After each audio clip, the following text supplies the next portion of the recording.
Bueno, buenos días a todos, también a los que están en el Zoom. Espero que nos escuchen muy bien. En primer lugar, agradecerle al doctor Rolando Carotti por acompañarnos, bueno, la invitación a través de Manuel de venir hoy día a estar en esta actividad y de alguna manera compartir con nosotros todos muchos saberes, ¿no? Algunas cosas de su currículum para que lo tengamos acá presente. Bueno, él es psicoanalista, doctor en psicología, expresidente y miembro de la Escuela Freudiana de Buenos Aires, fundador y expresidente de Lazos, institución psicoanalítica de La Plata.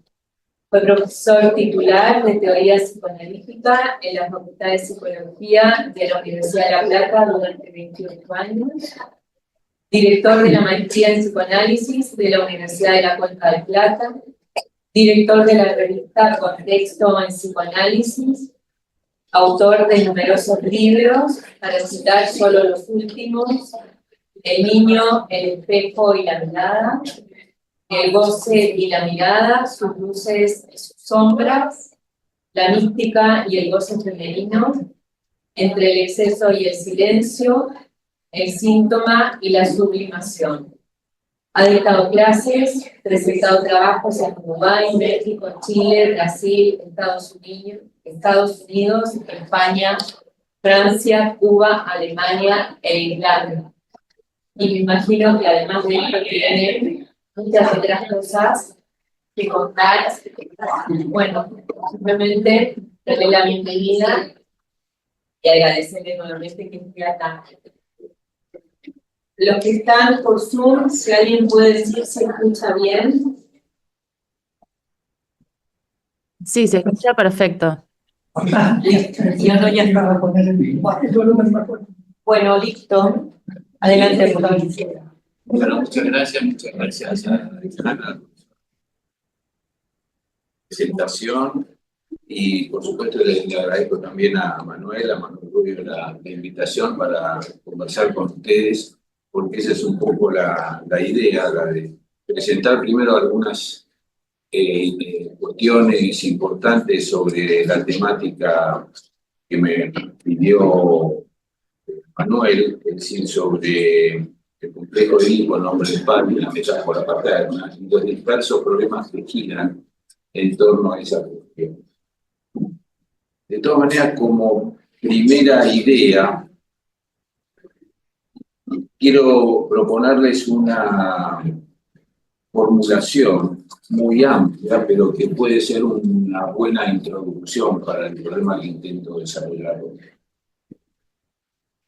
Me baso esencialmente en una pregunta, que podría formularse así. ¿De qué se ocupa el psicoanálisis? ¿De qué se trata esto que se llama psicoanálisis? Por supuesto se pueden dar muchas respuestas, pero a mí se me ocurre una que sin duda es esquemática, pero que puede ser una buena puerta de entrada para pensar diversos problemas. Muchas gracias. Gracias. Para pensar diversos problemas de la teoría y de la práctica del psicoanálisis. En primer lugar, yo respondería así. En primer lugar, el psicoanálisis se ocupa del otro que nos motiva. Esta primera respuesta está indicando que Lacan formuló un concepto que es el del otro, escrito con la inicial A en francés, autre, mayor, con mayor. El otro que nos constituye. Cuando digo nos constituye, ya estoy utilizando un término que remite a un cuantificador universal, quiere decir que nos constituye a todos los seres humanos como sujetos. En la primera acepción, si el otro, en esta época inicial de Lacan, corresponde a la estructura del lenguaje y específicamente a la red de los significantes, entonces el sujeto se constituye a partir de esa estructura del lenguaje. Y lo mismo en francés que en castellano, el sujeto está entonces sujetado a esa estructura del lenguaje. Los sujetos humanos entonces somos todos los humanos sujetos del lenguaje. No importa cómo lo llamemos desde el punto de vista clínico, psicopatológico, si quiero usar ese término, no importa. Todos los humanos somos sujetos del lenguaje. Estamos sujetados a ese otro con mayúscula que para Lacan define la estructura del lenguaje. Y si una estructura es un sistema de elementos covariantes, en la definición de Lacan, es decir, un sistema en el que los elementos no valen en sí mismos, sino por su relación con los otros, eso va a ser importante para pensar diversos conceptos de psicoanálisis. El inconsciente, el lenguaje, el inconsciente está estructurado como el lenguaje, es una fórmula, un aforismo muy inicial de Lacan que articula tanto el inconsciente como la estructura con el lenguaje, justamente porque el inconsciente está estructurado, y ahí está el término, como un lenguaje. Entonces esta es una primera respuesta que nos puede servir para pensar el valor que tienen estructuras diversas en el psicoanálisis, entre ellas el complejo de Edipo, que es pensado por Lacan en términos de estructura inicialmente, no solo en términos del mito. Entonces la estructura remite en primer lugar a la estructura del lenguaje que nos constituye, ya que nos constituimos a partir del lenguaje y eso determina que salgamos de la condición de animalidad en la que nacemos. Todos los humanos nacemos como un organismo animal más entre los animales, pero con una condición diferente, que es la posibilidad de quedar capturado por esa estructura del lenguaje y pasar a ser entonces sujetos del lenguaje. Sujetos del lenguaje que nos define entonces como hablantes, pero también al mismo tiempo, y esto es esencial en el descubrimiento freudiano, también hablados, en la medida en que nosotros creemos dominar el lenguaje, creemos que nuestro lenguaje se sostiene en una intencionalidad voluntaria, y en realidad, si bien existe esa creencia, en realidad somos hablados por el otro.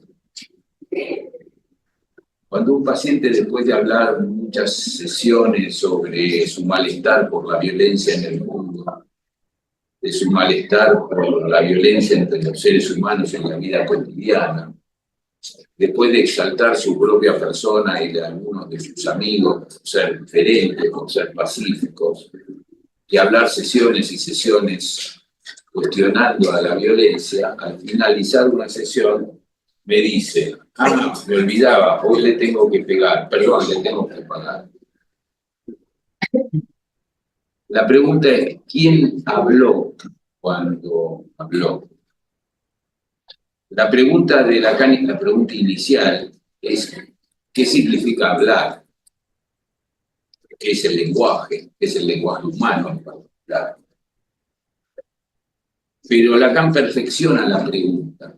Siempre es interesante, antes de dar cualquier respuesta, perfeccionar una pregunta. Siempre se puede perfeccionar una pregunta. Y cuando la pregunta se perfecciona, se recorta ya el perímetro de su respuesta.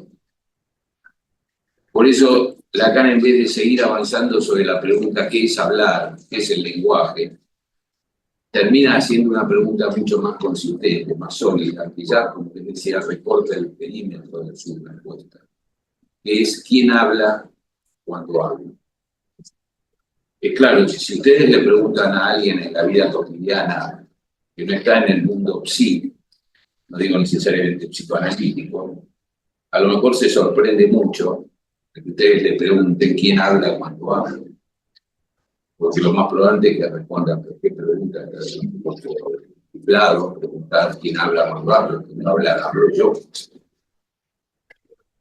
Para decir lo que quiero decir con la finalidad de que otro me comprenda. Esa es la manera habitual en la que nos instalamos en el lenguaje y la manera habitual que tenemos que pensar necesariamente para poder hablar. Por ejemplo, estoy haciendo yo en este momento en la medida en que ustedes escuchan. Pero en realidad el descubrimiento freudiano, un aspecto fundamental del descubrimiento freudiano, es que cuando hablamos no sabemos lo que decimos. Creemos saber lo que decimos. Es importante que creamos, que tengamos esa creencia que es saber lo que decimos. Creemos saber lo que decimos. Es importante para poder hablar, creer que hay una intencionalidad voluntaria. Queremos decir algo para que otro no entienda. Pero el descubrimiento freudiano, en uno de sus primeros aspectos, por supuesto, consistió en demostrar que cuando hablamos, en realidad no sabemos lo que decimos. Cuando lo digo así, lo estoy diciendo con una frase de Lacan en uno de sus casi últimos seminarios, que no por casualidad se llama Momento de concluir. Cuando él le pregunta a sus discípulos, muchos de ellos analistas ya de cierto recorrido, de mucho recorrido, le preguntan, bueno, a fin de cuentas, ¿qué es el inconsciente?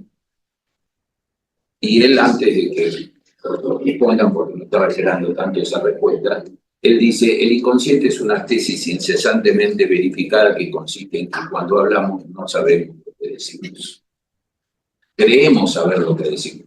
¿Quién habló cuando este paciente quiso decir pagar y no dijo pagar? Cambió una sola letra, no voluntariamente.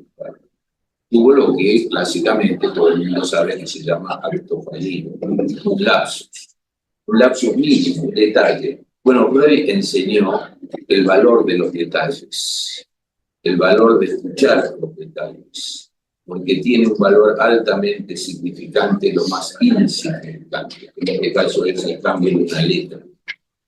Pegar en lugar de pagar.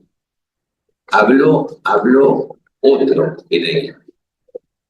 Ese otro, llamado en las actividades de las primeras ideas freudianas, llamado inconsciente. Un otro que habla de modo tal que los sujetos humanos no somos solo hablantes, sino también hablados por el otro. En determinados momentos, los más inesperados, y eso es lo más esperado por un analista en una sesión de análisis, habla el otro, el mundo. Es decir, en el enunciado, en lo que se dice, podemos leer lo más verdadero del que habla. Quiero decir que ahora yo no defino a ese sujeto que habló en ese momento como violento, sino que digo, en ese momento el significante pegar lo representa. Lo representa quiere decir, enuncia una verdad. Una verdad que no es una verdad absoluta, no es para decir es violento, ahí donde él decía que era pacífico, sino que en ese momento, en la relación transferencial conmigo, en ese momento existió la violencia. O por lo menos la intencionalidad de la violencia. Bien, el psicoanálisis entonces se ocupa del otro que nos constituye y que habla en cada uno de nosotros en el momento más inesperado. Pero el psicoanálisis no es solo eso, ese es el punto de partida freudiano. En segundo lugar, y también desde Freud, a partir de Freud, el psicoanálisis se ocupa de los lazos con los semejantes. La psicología de las masas, el análisis del yo, el malestar, la cultura, el porvenir, la ilusión y tantos otros textos se ocupan esencialmente de los lazos sociales, es decir, de la relación que los humanos tenemos con los otros. Por eso no es válida la crítica al psicoanálisis que lo acusa de individualista o de quedarse solamente en la posición de desconocimiento de los lazos sociales, porque fue el primero en plantear que el psicoanálisis es ante todo social. Social quiere decir que también se ocupa de los lazos sociales. que esencialmente se ocupa de los lazos sociales. En los lazos sociales surgen determinados fenómenos que generalmente llamamos sentimientos. Por ejemplo, el amor, el odio, la cólera, la envidia, los celos. Entonces son todos fenómenos fundamentales de los cuales el psicoanálisis se ocupa y por eso lo englobo dentro de la categoría de los lazos sociales. Las formas específicas de los lazos sociales. Lo que Lacan llama discurso. Lacan utiliza para eso el término discurso al que me voy a referir. Y en tercer lugar, el psicoanálisis se ocupa del objeto con el que cada uno goza.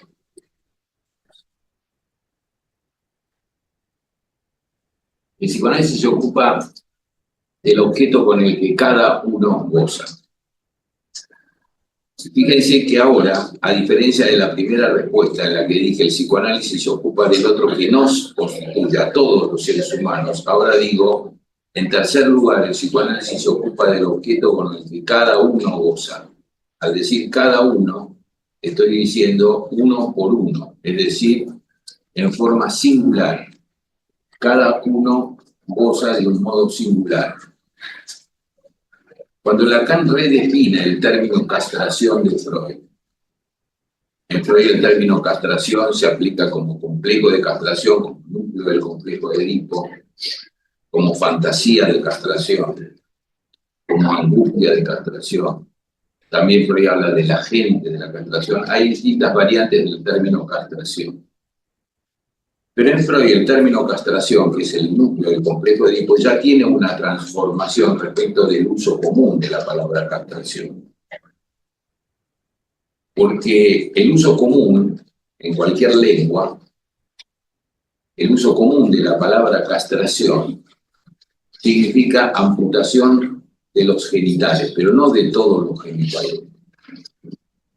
Es, en el caso del varón, la amputación de los testículos, y en el caso de la niña o la mujer, la amputación de los ovarios. Eso se llama estrictamente, en el campo de la medicina, castración. Los famosos castrati, los cantantes en la época en que las mujeres no podían cantar y entonces se apuntaba los testículos a algunos varones para que tuvieran la voz mucho más aguda, que habitualmente puede suceder en el caso de los varones. Bueno, esa castración era la castración en el sentido médico del término, es decir, amputación de los testículos. Pero cuando Freud utiliza el término castración, se refiere exclusivamente a un órgano, que es el pene. Y él dice que a partir de la teoría fálica, que es la creencia que todos los niños tienen, o la creencia que tienen a todos los niños, es que todos tienen pene, que todos tienen pene. Para Juanito, hasta las locomotoras tenían pene. La premisa fálica freudiana es la teoría sexual infantil fundamental para todos los niños sostienen esta creencia. El pene no puede faltar. Y si falta, no es que faltó de fábrica, desde el origen, es porque existió, y a quien ahora no lo tiene es porque se lo cortaron. Porque existe un agente de la castración que anda por ahí cortando penes. La consecuencia de esta estructura prácticamente silogística determina que Lacan en el seminario 4 diga que Juanito es aristotélico. Sorprende esa afirmación, es decir, que un niño 5 años es aristotélico, ¿no? Yo creo que se podría incluso ampliar la afirmación de Lacan y decir todos los niños son aristotélicos. ¿Pero en qué sentido? No porque hayan leído Aristóteles en el libro. Yo creo que todos los niños son aristotélicos porque están conducidos por un silogismo, según la tesis freudiana. Lacan sobre eso revisa varias transformaciones a lo largo de su enseñanza, pero estoy ubicando primero la tesis freudiana. La tesis que sostiene la idea de que para todo niño hay un silogismo. Ustedes conocen los silogismos de Aristóteles. Hay un silogismo, muchas variantes de los silogismos, hay uno clásico. Todos los hombres son mortales, Sócrates es hombre, por lo tanto Sócrates es.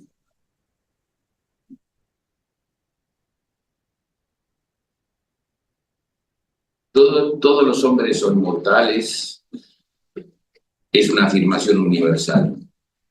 Bueno, la afirmación universal, es decir, la premisa mayor del silogismo de los niños, es todo tiene pene. Ni siquiera todos, sino todo tiene pene.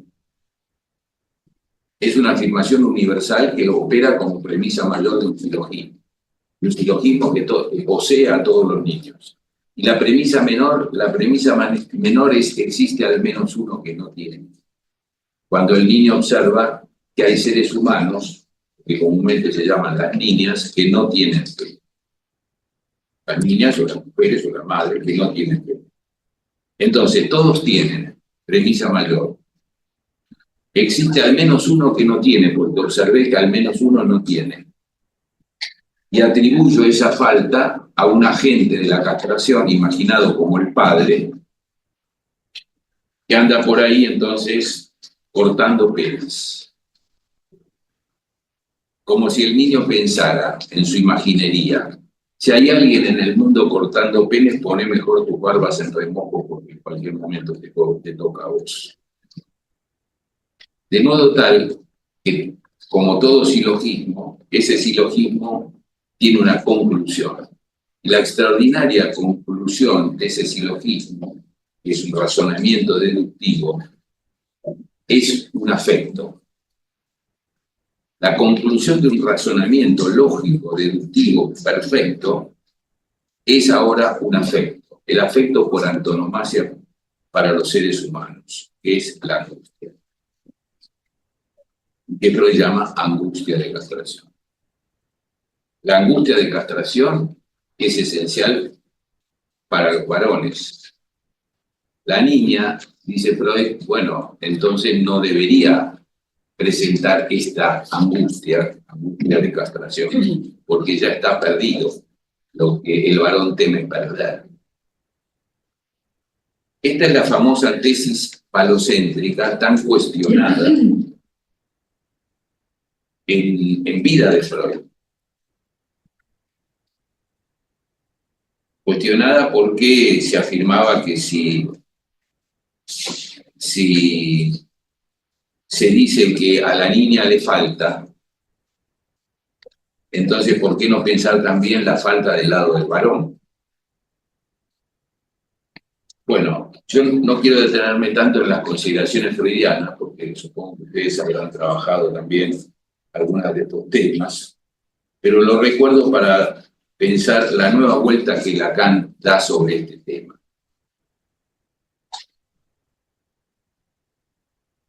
Pero hay que recordar algo más. Hay que recordar que, entonces, si la conclusión de este silogismo es la angustia de castración, para la niña sería inexistente la angustia de castración, entonces Freud dice, bueno, pero la vida cotidiana, los análisis, etcétera, demuestran que la angustia está democráticamente repartida entre los seres humanos, ¿no? Entonces, ¿por qué decir que también existe la angustia? Y bueno, Freud le da una vuelta, un cierto truco lógico para decir, bueno, la angustia no es por la posibilidad de la pérdida del pene, porque el pene ya está perdido, sino por la posibilidad de la pérdida del amor, particularmente del amor del padre. Bueno, es una manera de tratar de justificar lo que muestra la experiencia, y es que también existe la angustia en las niñas y en las mujeres. Esto igual determina una diferencia que siempre Freud mantuvo y Lacan también mantuvo, pero con cuestionamientos a Freud, que es por eso que es lo siguiente. Freud planteaba que en la fase fálica, entre los 3 y los 5 o 6 años, la diferencia sexual todavía no está pensada en términos masculinos, femeninos, está pensada en términos fálicos castrados, es decir, los que tienen y los que no tienen. Es otro modo de decir los que son superiores y los que son inferiores, los explotadores y los explotados, los dominantes y los dominados. Eso quiere decir fálico castrado. La oposición masculino-femenino recién aparecería diferenciada después de la fase de la latencia, es decir, recién empezaría la diferenciación masculino-femenino con claridad a partir de la latencia. Bueno, cuando Freud establece que la verdadera resolución edípica de la niña es a través de la maternidad, eso generó también muchos problemas, pero también es una consecuencia lógica del desarrollo freudiano. Porque frente a la falta fálica, Freud dice hay 3 caminos para la niña cuando devenga luego adulta. O bien el rechazo de la sexualidad para no enfrentarse con la falta fálica, o bien el complejo de masculinidad, que es una expresión que encierra distintos cuadros clínicos o distintas manifestaciones posibles, entre ellas la homosexualidad o la histeria. Es decir, lo que implica el desconocer la relación posible con alguien que tenga un cuerpo diferente, en el sentido de que tenga el órgano que a mí me falta, o bien la relación con un cuerpo similar, como es el caso de la homosexualidad femenina. Pero Freud dice hay un tercer camino, que sería, después de decirlo, el primer camino es el rechazo de la sexualidad y el segundo es el complejo de masculinidad, era un tercer camino que lo define como la maternidad, y entonces parecería ser que el tercer camino es el normal y que una mujer recién se define como mujer a partir de ser madre o del deseo de ser madre. Esa es una afirmación freudiana. Sin duda es una afirmación freudiana. Muchos psicoanalistas, no solo psicoanalistas mujeres, empezaron a cuestionar esa afirmación de Freud, en vida de Freud.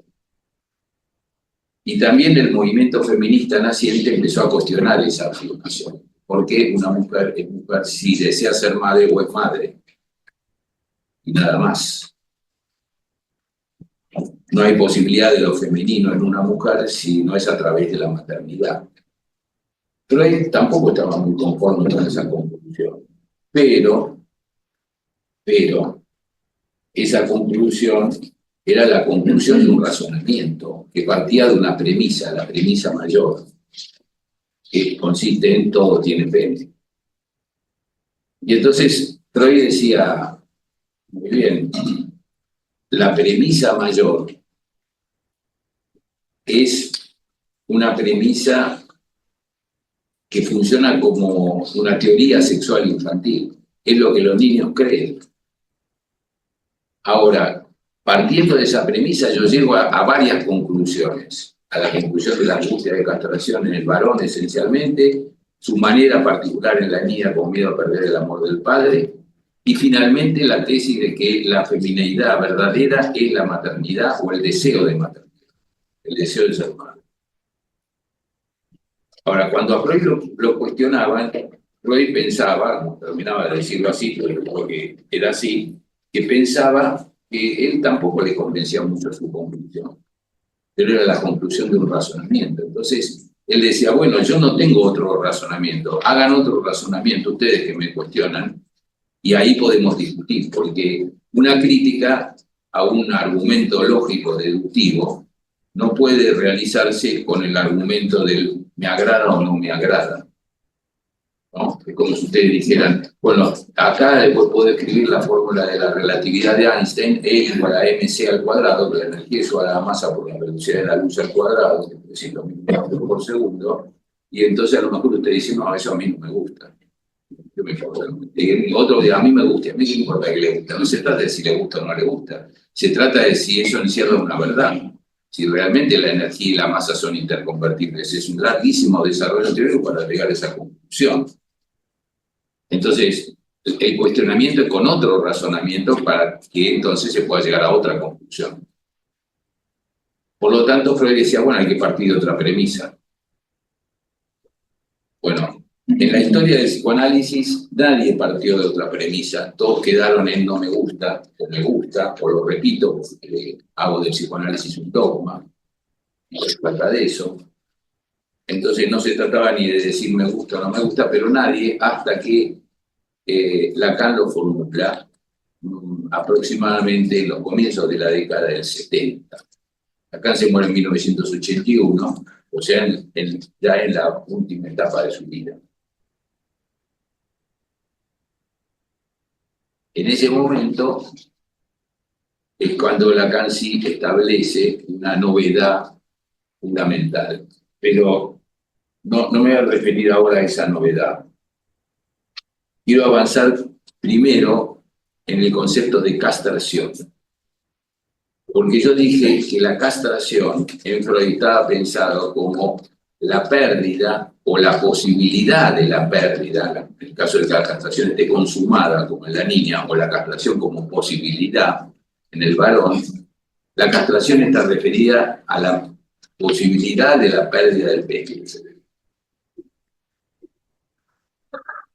También Freud utiliza otra expresión que es la amenaza de castración, como cuando, no sé, el padre le dice al varón, si te seguís tocando, no te voy a contar.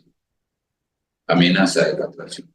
La castración en Freud siempre gira alrededor de la posesión del órgano fálico o su ausencia. La castración implica la ausencia, pero Freud decía también, pero la presencia no excluye la castración, porque ahí es donde está presente la amenaza y la posibilidad de castración y la angustia de castración. Por eso Freud mismo decía, ¿cómo son los adolescentes, varones o mujeres, en el sentido común del término varón o mujer? ¿Cómo es un adolescente varón? Si los adolescentes varones son más tontos que las adolescentes mujeres, decía Freud.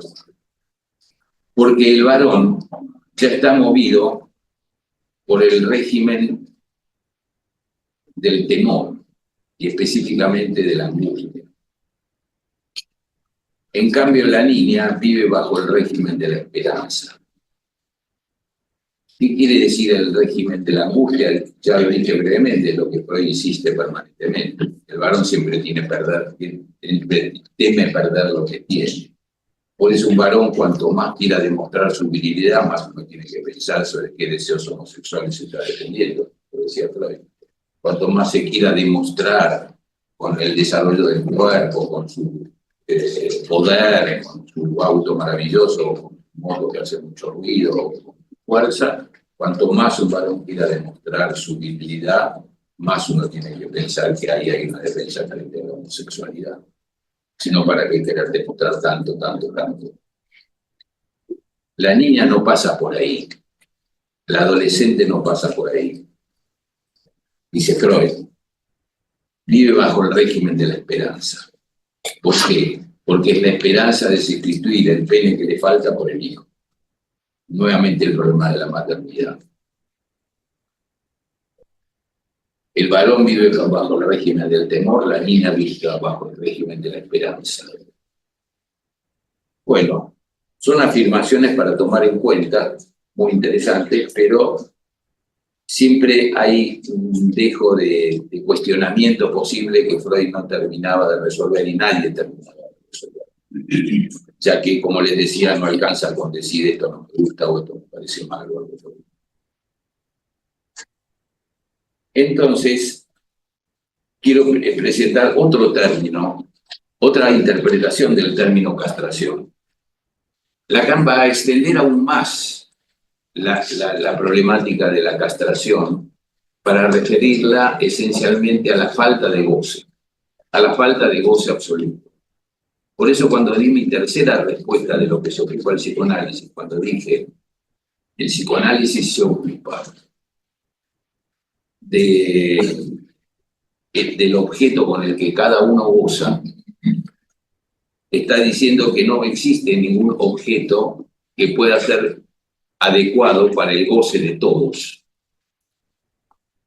Bueno, de hecho, Freud parte de una premisa muy revulsiva, y es que nadie nace hombre, salvo desde el punto de vista biológico, claro, biológico genético.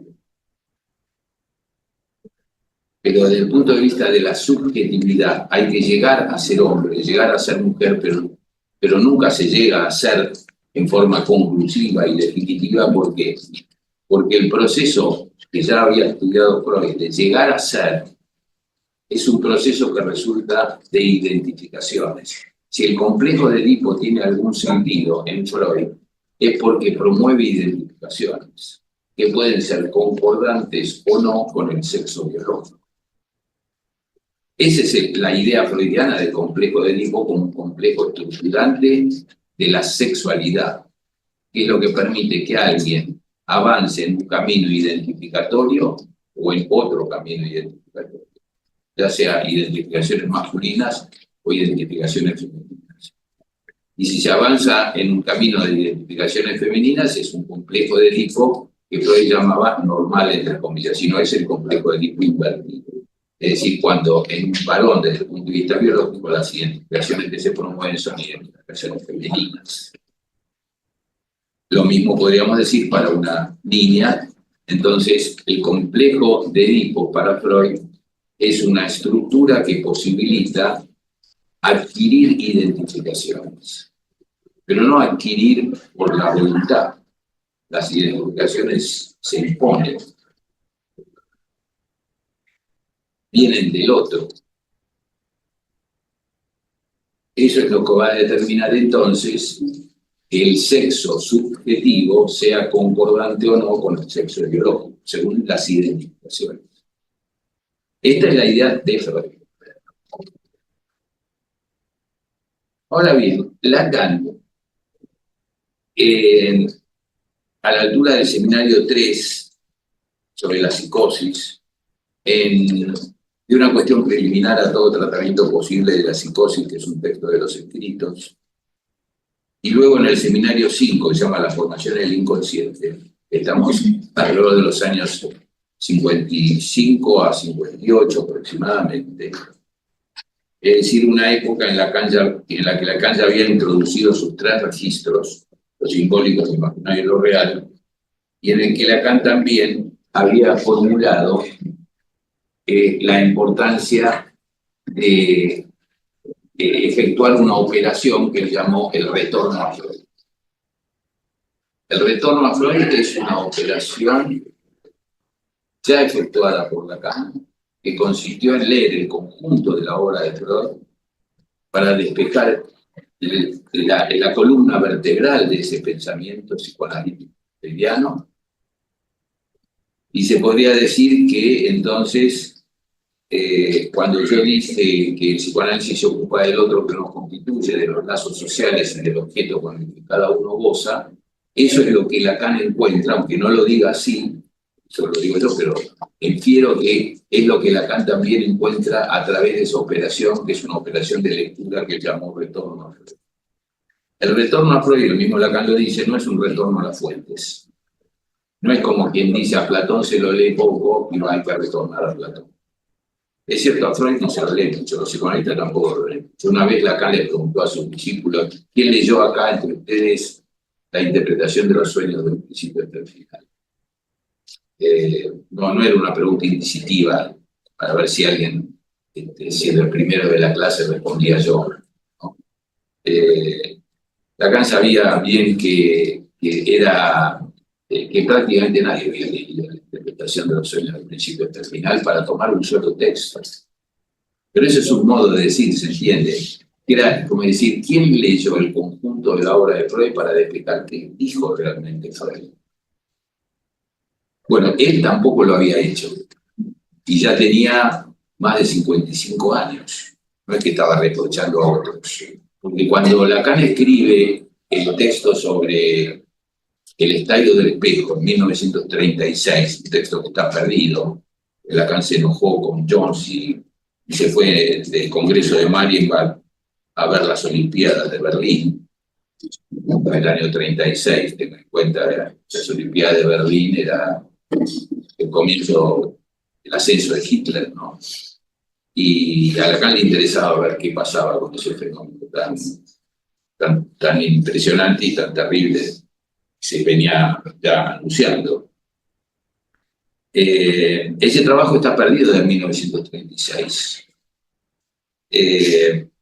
Y es un aporte fundamental que Lacan reescribe, no sabemos cuántas transformaciones hizo, en 1949, que es el texto que conocemos, el Estadio del Este. Es decir, un texto escrito 13 años después. Eso es un aporte.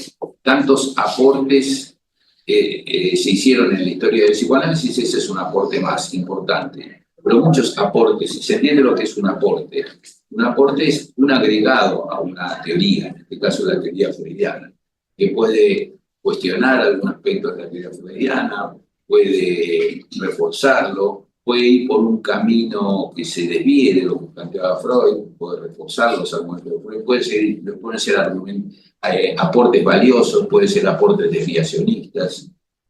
Lacan decía, bueno, hubo dos grandes aportes, pero desviacionistas, o sea, no son verdaderos aportes, no son aportes valiosos, todo lo contrario, que son la psicología del yo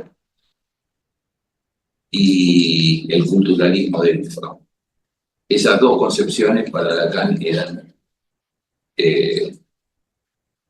verdaderas desviaciones del psicoanálisis. Bueno, no me voy a detener en ese punto. Pero en la operación de retorno a Freud, que es una operación de lectura que él recién puede hacer cuando tiene los tres registros, porque los tres registros, entre otras cosas, son tres operadores para realizar una lectura. No solo la lectura de un texto, de toda una obra, como la producción de Freud, sino también de lo que podemos escuchar en un análisis.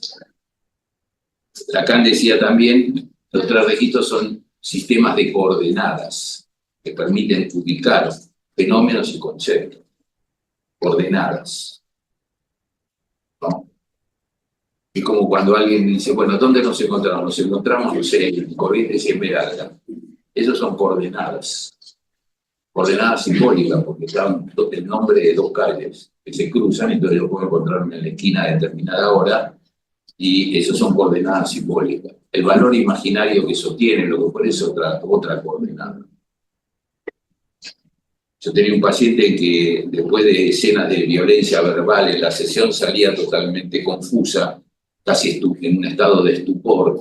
Me volvía a tocar mi portero eléctrico y me decía, ¿qué hago ahora? ¿Dónde voy? Claro, había perdido todas las coordenadas. No sabía dónde estaba. No sabía cómo ir a su casa, vivía a 10 cuadras. Entonces le doy las coordenadas, no cruce la calle, toma un taxi, que se acuerda de la dirección de su casa, le dice y va a su casa. ¿Se entiende? Había perdido las coordenadas simbólicas. Entonces los registros son coordenadas, sistemas de referencia. Lacan con esos sistemas de referencia puede leer el conjunto de la obra de Freud y decir finalmente que no hay autonomía del sujeto, que no hay autonomía del yo, el sujeto se constituye como un sujeto sujetado al otro. El sujeto es un esclavo del otro, que es un esclavo del lenguaje. En los lazos sociales, el amor es un fenómeno que no se programa. Nadie programa enamorarse mañana a las 3 de la tarde. Es un fenómeno que sobreviene, que se impone. Nuevamente, un fenómeno que se impone.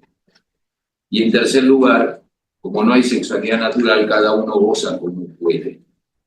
Ya que, extensión del concepto de castración en Lacan, hay una falta de goce absoluto, y como hay una falta de goce absoluto, el sujeto humano, todos los sujetos humanos se caracterizan por la falta de satisfacción plena. Ahora es claro, existen quienes se quejan de esa falta de satisfacción. Ese es el neurótico. El neurótico es el sujeto insatisfecho por la preocupación. Pero el goce absoluto no existe para nadie, sin embargo existen algunos sujetos que dicen saber sobre el goce. Son los que se llaman perversos. Es decir, aquellos sujetos con los que el neurótico, que no sabe cómo encontrar un poco de satisfacción en la vida, el perverso es aquel con el que el neurótico, que no sabe cómo encontrar un poco de satisfacción en la vida, se fascina. Lacan, hacia el final de su enseñanza, dice que es un neurótico. Bueno, podría dar una fórmula simple, dice Lacan. Lacan, a pesar de de sus dificultades en la lectura, yo diría, es un autor simple. Se puede sorprender y se me está diciendo este señor que Lacan es simple. Sí, Lacan es simple. Ahora, simple no es fácil. Simple no quiere decir fácil. Ustedes conocen un término del colegio secundario, de la matemática del colegio secundario. Están acá seguramente la mayoría de matemáticas, a lo mejor no les interesa mucho. Es obvio que están acá en la carrera de psicología, pero bueno, sí, algunos sí. Pero todos tienen que conocer un término simple de las matemáticas, simple, que se llama simplificar. La simplificación es una operación matemática, se tacha para que queden cada vez menos letras o menos números. ¿Se entiende lo que es simplificar? Ahora, después puede quedar una ecuación que es difícil. Lacan cuando dice la fórmula del fantasma es el sujeto barrado, rombo o losange A. Es difícil, pero eso es simple, está simplificado. Tan es así que uno podría llegar a hacer algo tan simple, tan simplificado, pero que es muy difícil, es cierto, como decir de qué se ocupa el psicoanálisis y yo diría, no hablo más, no digo más palabras, y escribo una letra, la A mayúscula tachada. Digo, eso es el psicoanálisis. Bueno, eso es lo que hace la ciencia, ¿no? La ciencia es eso, bueno, finalmente, cuando una vez estaba Einstein por la calle, se cuenta esta anécdota, y alguien lo reconoce por su aspecto, ¿no? Le dice, Einstein, usted, señor, mire, dígame, ¿qué es la teoría de la relatividad? Yo sé que la teoría de la relatividad es muy importante, pero no la entiendo. Y entonces Einstein le dice, la teoría de la relatividad es que la energía es igual a la masa por la velocidad de la luz al cuadrado. Y entonces no entiendo qué es eso. Que la energía y la masa son interconvertibles según la velocidad de la luz. No entiendo. Bueno, que la energía y la masa se pueden convertir una en la otra. No entiendo. Bueno, le dice Einstein, mire, es que todo es relativo. Entonces el otro le dice, ahora entendí. Y Einstein le dice, bueno, pero eso que entendió no es la teoría. No es hacerlo más fácil. Simplificó, sí, la fórmula es simple. No es fácil. Ahora, si yo quiero simplificar en el sentido banal, es decir, divulgar y decir algo fácil, ya en un momento de deformo y le digo, eso no es. Bueno, entonces, Lacan es un autor simple en este sentido, y se puede decir que cuando realiza esa operación de lectura, puede encontrar tres elementos fundamentales, que son los que les mencioné, y los digo según mi manera de pensar, en relación con aquello de lo que se ocupa el psicoanálisis. Y por lo tanto, el psicoanálisis, como decía Freud, no es una concepción del mundo, ¿no? El psicoanálisis no explica todo, explica por qué todos los factores que existen para producir una guerra, no explica por qué se produce la cirrosis hepática. No puede explicar todo. Pero nada puede explicar. No existe ninguna concepción del mundo. No hay concepción del mundo del rey. Por lo tanto, el psicoanálisis tampoco puede serlo porque no hay concepciones que expliquen todo lo que sucede en el mundo. Entonces hay un campo acotado, que es el campo del psicoanálisis. Un campo recortado por esas tres formulaciones que planteé. Fíjense, el sujeto se constituye a partir del otro, el otro que nos constituye, como sujeto deseante. En los enlazos con los otros, particularmente, el sentimiento fuerte que existe en la vida de los seres humanos es el amor articulado con el odio. Y en tercer lugar, el objeto con el que cada uno goza. Quiere decir que no hay nada programado, como decía Freud, ni en el macrocosmos, ni en el microcosmos, que diga cómo hay que gozar en la vida. Cada uno se las arregla como puede para encontrar un poco de satisfacción en la vida. Porque existe eso que ahora Lacan de un modo más amplio llama castración, que quiere decir falta de goce absoluto. Es una de las acepciones posibles de la palabra castración.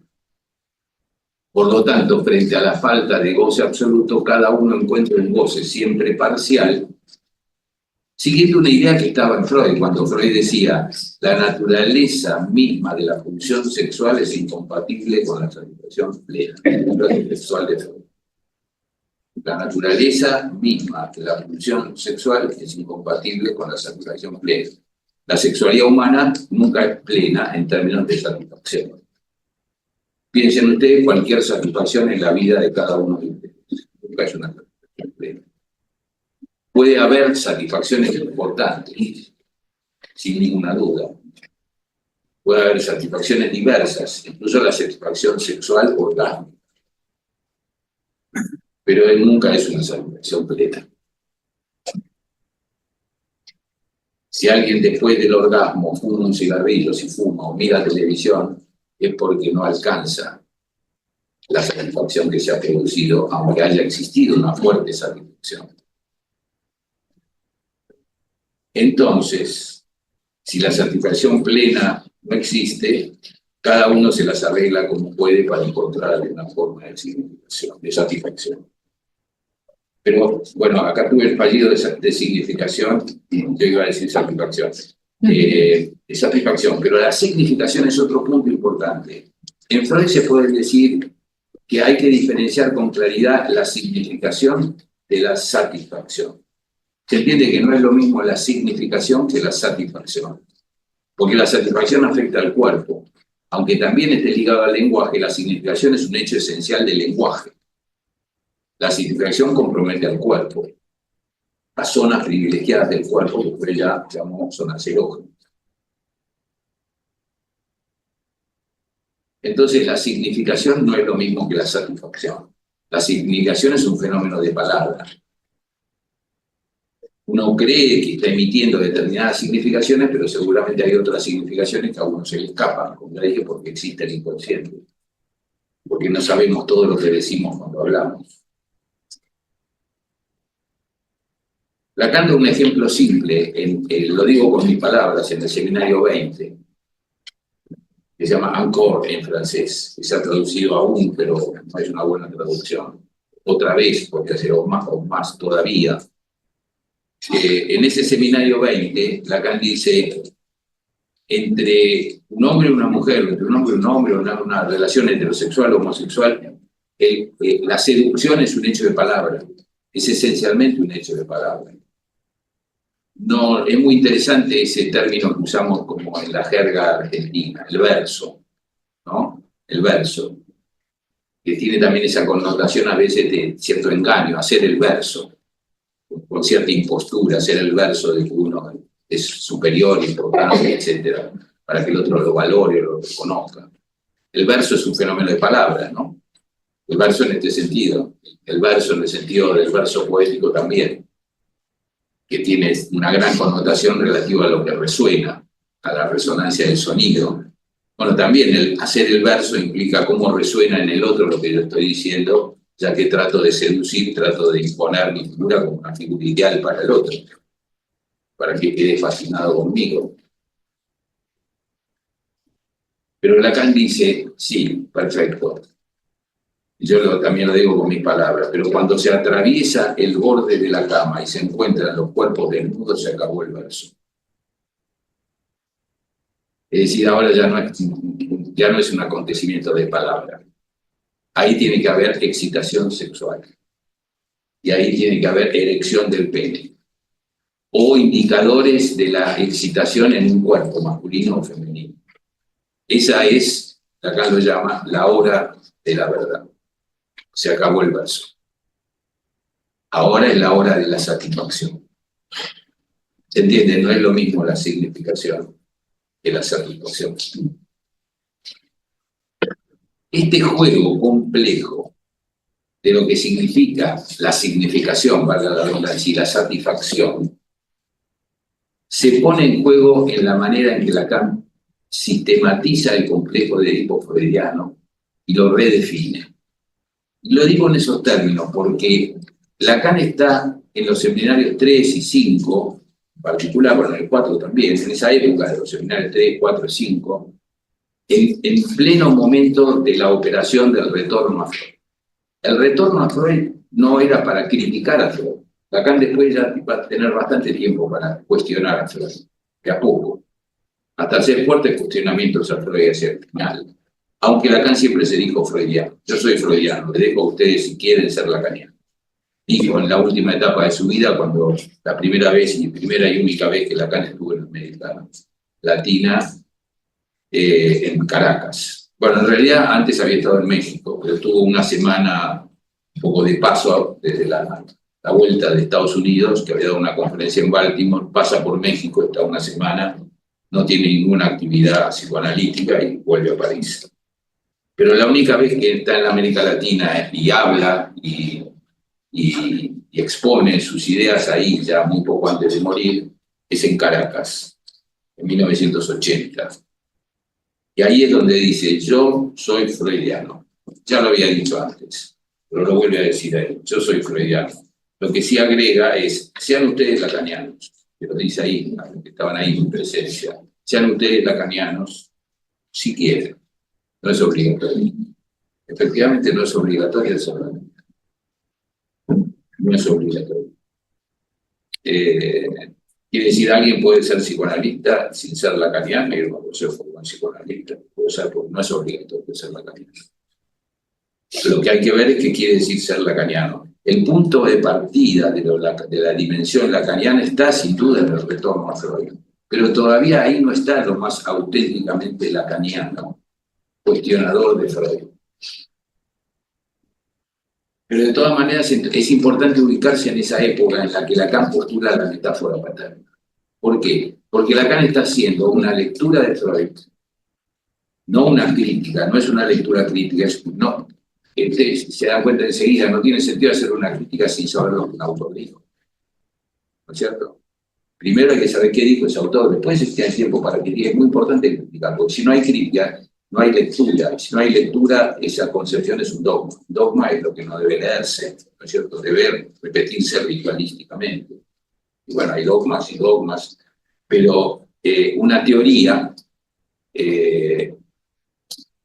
científica, o una teoría como la teoría psicoanalítica, una doctrina como la doctrina psicoanalítica, debe leerse. Leerse quiere decir siempre interpretarse y encontrar dificultades y problemas y cuestionamientos. Pero para eso primero es necesaria una lectura. Por eso es que primero Lacan dice, bueno, la lectura que yo hago de Freud es una lectura que ahora me permite sistematizar el Edipo freudiano. No está diciendo necesariamente algo distinto, está usando palabras distintas y conceptos distintos que vienen de dos disciplinas, además de Freud, que son la lingüística de Saussure transformada y la antropología estructural de Lévi-Strauss también transformada. ¿Por qué? Porque toma el concepto de significante, que no lo inventa Saussure, porque ya existía en los antiguos estoicos, pero sí toma la concepción del signo y la altera.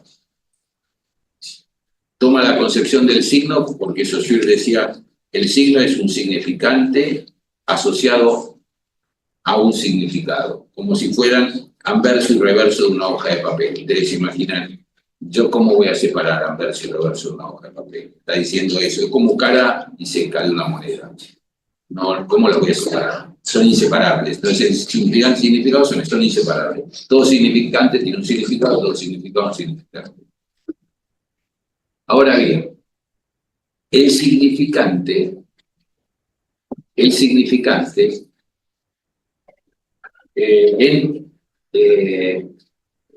en Freud tiene la característica de ser polisémico.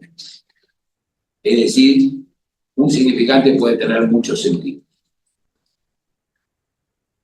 Ahora, Lacan avanza más todavía sobre esa idea, muy interesante de Freud, para decir que el significante no tiene ningún sentido, no está asociado a ningún significado. El significante es un sinsentido y compone una estructura con otros significantes porque en sí mismo no vale más que por su relación con los otros. Eso hace del lenguaje, de la matriz fundamental del lenguaje, una estructura, pero una estructura de significantes que se combinan, como si hubiera un automatismo de los significantes en nosotros que se combinan más allá de nuestra voluntad. Como ese paciente que dijo pegar en lugar de pagar, se combinaron de una manera diferente los significantes. en relación con lo que pensaba decir. Yo les propongo una definición de entrecasa del término significante tan importante para pensar la metáfora paterna. El significante, según Lacan, lo digo nuevamente con mis palabras porque no es una definición de Lacan, el significante es todo aquello respecto de lo cual me pregunto qué quiere decir eso. Es decir, el significante es un enigma. El significante es todo aquello que me pregunto qué quiere decir eso. Es decir, si yo digo acá en esta escena, Freud, todos ustedes van a funcionar saussurianamente, es decir, le van a asociar un significado. Van a escuchar el significante Freud asociado a un significado en este contexto. ¿Cuál es el significado? El significado es Freud, significante, esos sonidos, Freud, significa el creador del psicoanálisis, el inventor del dispositivo psicoanalítico, el autor de los 3 ensayos de teoría sexual, etcétera, etcétera, ¿no? Significante y significado. Van a funcionar, todos vamos a funcionar en términos sígnicos. El signo es lo que caracteriza a la conciencia. La conciencia es el reino del signo. Nos despreciamos el concepto del signo del Saussure, pero es la característica del funcionamiento de la conciencia. A nosotros no nos interesa tanto la conciencia, sino el inconsciente y sus efectos en la conciencia. Para pensar el inconsciente es importante entonces no el signo, sino el significante. Si este fuera otro contexto, si estuviéramos en otro aula, Manuel me contaba hay una parte de la facultad de música, ¿no es cierto?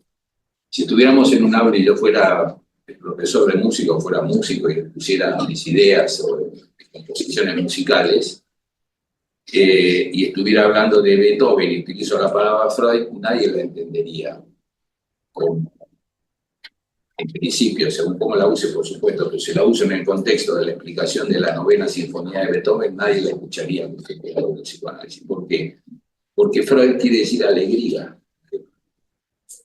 Y Freud, como alegría, es una palabra fundamental en la 9ª sinfonía de Beethoven. Es decir, tendría otro significado. Eso es lo que Freud llamaba polisemia. Frente a un significante puede haber múltiples sentidos. El chiste juega con la polisemia. Es uno de los mecanismos de producción del chiste, ¿cierto? ¿No? Hay un chiste de una situación terrible, en la que en general no conviene hacer chistes, pero bueno, lo cuento porque es ilustrativo. En una época, acá en la Argentina, en la ciudad de Buenos Aires en particular, un director técnico de fútbol había, no sé, la denuncia era si abusado o violado a un adolescente. Varón. Y entonces circulaba este chiste, que a partir de ese momento la hinchada nunca le iba a dar la espalda. Pero nadie se ría la carcajada por lo trágico del hecho y porque tampoco es tan fácil de entrada captarlo, pero captan que no dar la espalda es equipo. No dar la espalda significa ayudar a alguien en una situación de dificultad. Ahí podría decir, bueno, alguien está enfrentando un juicio, no importa de qué, no vamos a darle la espalda, pues vamos a ayudarlo, vamos a apoyarlo, porque ahí aparece un significante de naturaleza sexual. Siempre que hablemos va a aparecer un significante de naturaleza sexual. Lean ustedes el libro más aburrido que puedan imaginar, no sé, ahora ya no existe, pero lean la guía telefónica, siempre va a aparecer un significante de naturaleza sexual. Siempre va a aparecer cuando les habrá sido experiencia de todo, que hablando, de golpe alguien capta una dimensión sexual de lo que dijo y a partir de ahí cualquier cosa que se diga tiene naturaleza sexual. Eso es lo que Lacan delimita como el efecto de la metáfora paterna, que se llama significación fálica, y que ahora voy a explicar un poco más. Pero se entiende en el ejemplo de no vamos a darle la espalda. Claro, ¿qué significación escuchamos cuando se trata de, claro, de un violador, o un presunto violador, no importa? Y no vamos a darle espalda a ver si ahora nos toca a nosotros. ¿Se entiende? No darle espalda es una expresión polisémica. No darle espalda puede decir ayudar, pero también puede decir es una precaución. Cuidado, porque no sé lo que me puede pasar si estoy de espalda con este señor. Entonces, para Lacan, en cambio, el significante no es polisémico. Freud no usa el término significante, usa el término representación, que tiene alguna cercanía. El significante no tiene sentido, pero produce efectos de sentido. El significante, entonces, no es una persona, es un elemento fundamental de la estructura del lenguaje humano. Lo que un analista hace cuando un paciente habla es, entre otras cosas, escuchar y leer los significantes que están en juego. Y esto está ligado a la metáfora paterna. Ahora yo también voy a decir por qué. Imaginemos esta circunstancia en una sesión analítica. Un paciente viene hablando de varias sesiones atrás, viene hablando de la organización de la fiesta de 15 años de su hijo. Y entonces se habla de las dificultades, y habla, y haga una sesión tras otra, y en una de las sesiones empieza a decir, bueno, ahora mi preocupación en este momento, después de que ya resolví qué lugar voy a alquilar y a quiénes voy a invitar, estoy pensando en que, claro, tengo que comprar vino, o alguna bebida alcohólica y vino, pero claro, tengo que tener cuidado, son chicos de 15 años, bueno, hay que controlarlo, pero además, bueno, para los adultos que vayan, veo como lo contó la pedamás, no voy a comprar, no voy a comprar, pequeña vasija. Bueno, pequeña vasija. Todos creo que, bueno, no sé ahora si circula, en una época circular vino con esa marca, vino barato. Sí, ¿qué quería decir? ¿Cuál fue su intencionalidad discursiva? ¿Qué es lo que quiso decir voluntariamente? Que no iba a comprar un vino barato. Él no dijo, no voy a comprar un vino barato. Dijo, no voy a comprar pequeña vasija. Como decir, no voy a comprar un vino en Damajuana. Qué sé yo, no sé si hay vino en Damajuana que sea bueno, porque tradicionalmente no son muy buenas. Pero no voy a comprar pequeña vasija. Si yo escucho qué quiso decir, cuál es el significado de pequeña vasija, en ese contexto, pequeña vasija no es una vasija pequeña. Pequeña vasija es el nombre de un vino barato. ¿Se entiende ahí? Polisemia. Yo puedo escuchar freudianamente, pero Lacan escuchaba de otro modo. Yo podría decir, por lo menos mi escucha en ese momento fue así: pequeña vasija, pequeña vasija, escucho, portando ese significante, que yo puedo decir es un significante. Un significante no es una palabra, puede ser una palabra, puede ser una parte de una palabra, puede ser una frase, puede ser un discurso entero. Pequeña vasija puede ser todo un significante que yo lo corto en pequeña vasija. Y yo le digo, claro, pequeña vasija, la hija pequeña. ¿Qué pasa con la hija pequeña? Y no me interesaba agregar se va. Claro, ¿de qué se trataba ahí? Del vino, de la fiesta, del dinero que iba a gastar, o del hecho de que la hija cumple 15 años, y en 15 años, son 15 años, en cualquier momento va a estar de novia, o se va a casar, va a tener una pareja y se va a ir. Ese es el camino de la vida. Entonces se va la hija pequeña. Escucho otra cosa. Lacan dijo, psicoanalizar es escuchar de otro modo. No es eso solo, no es eso solo. También es cambiar las formas de goce de las cuales el neurótico siempre se queja. El neurótico es un sujeto, para decir, que es insatisfecho por antonomasia. La queja es lo que lo caracteriza. La queja histérica o la queja obsesiva. Son dos variantes de la queja y del sufrimiento. El otro no está a la altura de lo que yo espero, la queja histérica. O la otra, en particular, el partener femenino del obsesivo nunca se conforma con lo que le doy. una especie de catálogo. Esas son quejas históricas de la insatisfacción neoliberal. Entonces, ¿qué tiene que ver la metáfora paterna con todo lo que dije hasta ahora? Tiene mucho que ver, porque la metáfora paterna es la sustitución de un significante por otro. Claro, pero si yo lo digo así, alguien podría decirme, bueno, pero esa es la metáfora, no la metáfora paterna. Tendría razón, porque hay que aclarar, es la sustitución de un significante especial por otro significante, porque la metáfora, a diferencia de la metonimia, es la sustitución de un significante por otro.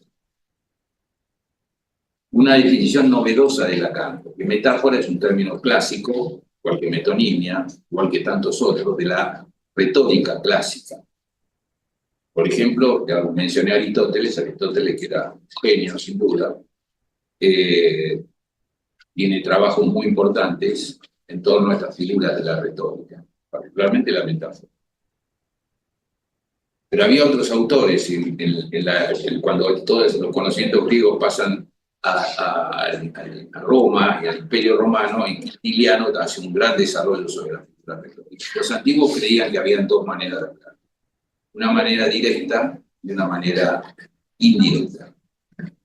Esto parece simple, pero yo les digo, por ejemplo, las olas del mar, todo el mundo entiende,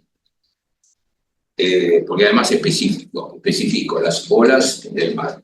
Pero si yo digo como Neruda, la dentellada del mar, estoy utilizando una metáfora.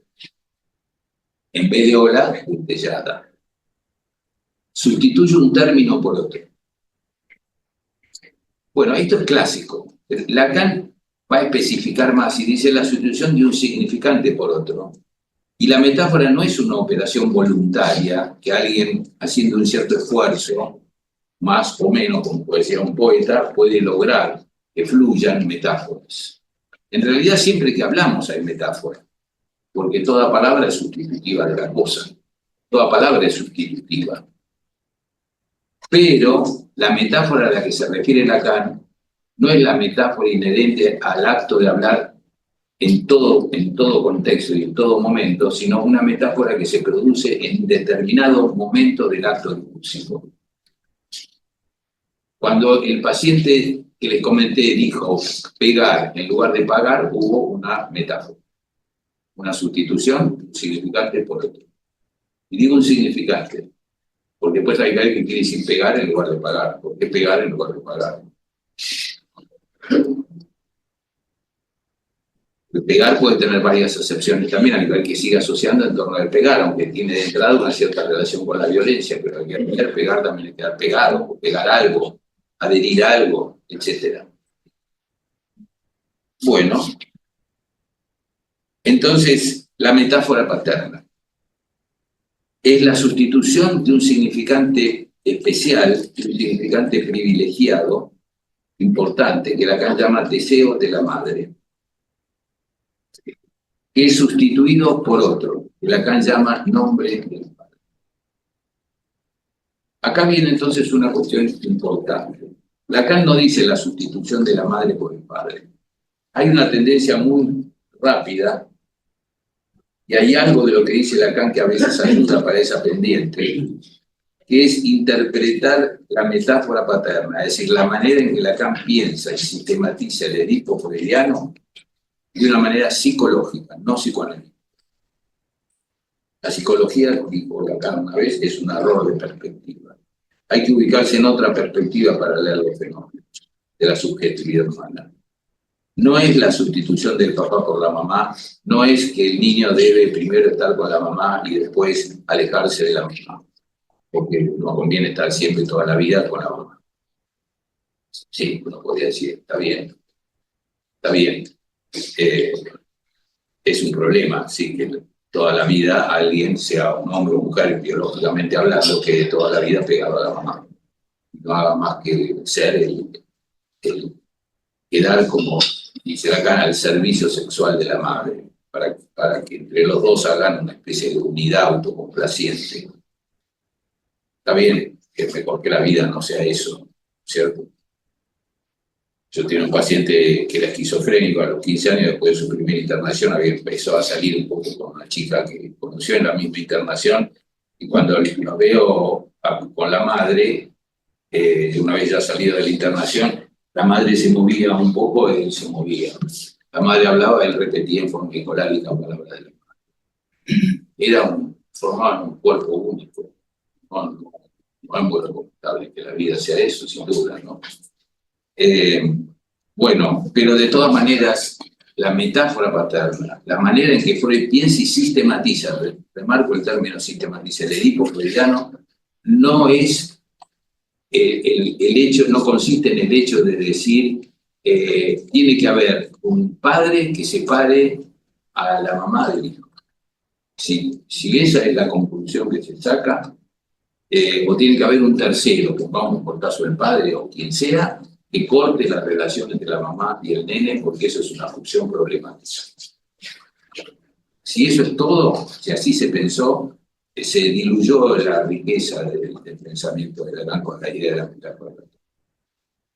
Pero para decir eso no hace falta psicoanálisis. Lacan dice algo de esto. Fíjense, él parte de lo significante. Los significantes, cuando se habla de un significante, no se trata de una cuestión de género, término muy usado en los últimos tiempos, ni se trata de una cuestión de sangre, ¿no? ¿Por qué digo género o sangre? Porque género remite a la expresión habitual con la llamada teoría de género de hombre-mujer, masculino-femenino. Y otros géneros posibles.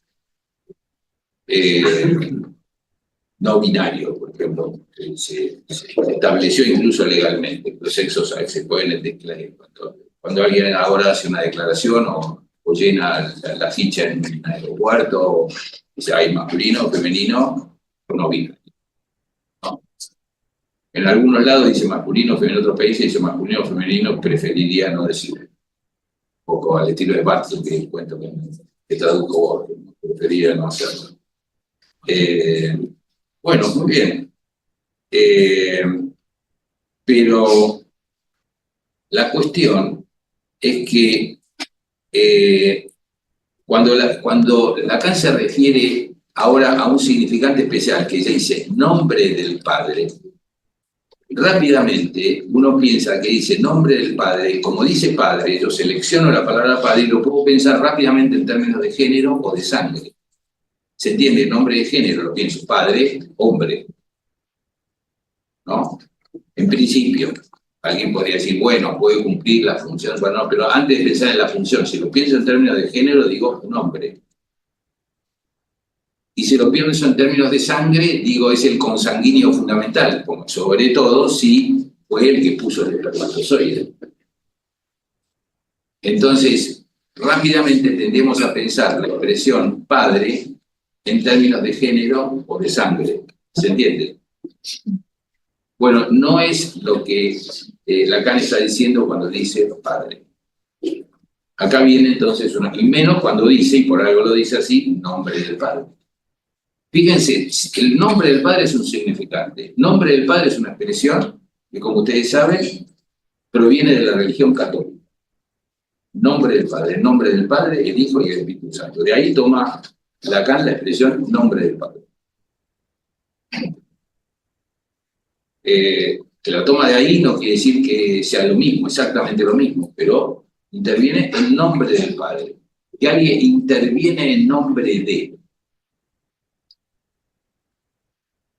Entonces, ¿acaso no llama la atención que Lacan diga que la sustitución es del deseo de la madre por el nombre del padre y no del goce de la madre por el nombre del padre? La sustitución no es la del goce en el que el niño estaría en ese primer tiempo de Edipo en una relación de suficiencia absoluta con el otro, con eso que Lacan llama el otro. No. Yo creo que Lacan no se refiere al goce, sino al deseo paternal. Si no existe el deseo maternal, no no, la apertura del deseo maternal no existe la posibilidad de la metáfora paterna. La metáfora es una sustitución de un significante por otro y al agregarle el término paterna, es decir, está referido al hecho de que es el nombre del padre que pasa a sustituir al deseo de la madre. ¿Pero qué es el deseo de la madre?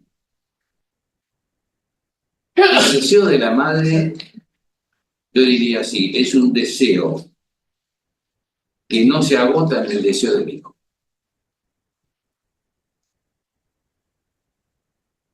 Y de esa manera, la madre o quien ocupa el lugar del otro primordial, que generalmente es la madre, la que dice, pongamos la palabra por caso de la madre, generalmente es la madre. Y es importante aclararlo porque no estamos hablando entonces de un personaje femenino, necesariamente, pero generalmente lo es. O digamos, en vez de personaje femenino, la madre, una mujer en términos biológicos llamada madre.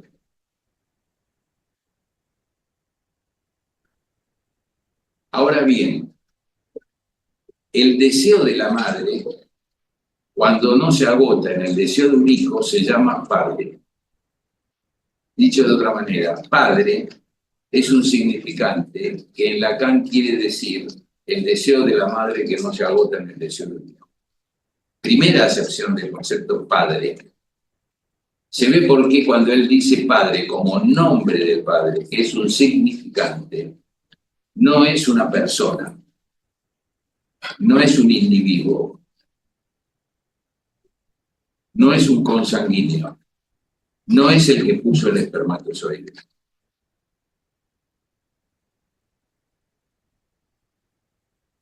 El nombre del padre es la manera en que una madre nombra a un tercero que no es el hijo, que entonces no es el hijo, y que remite a un tercero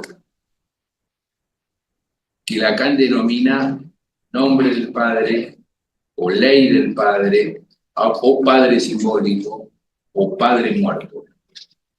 Son diversos términos para aludir a lo mismo. Pero el término padre confunde.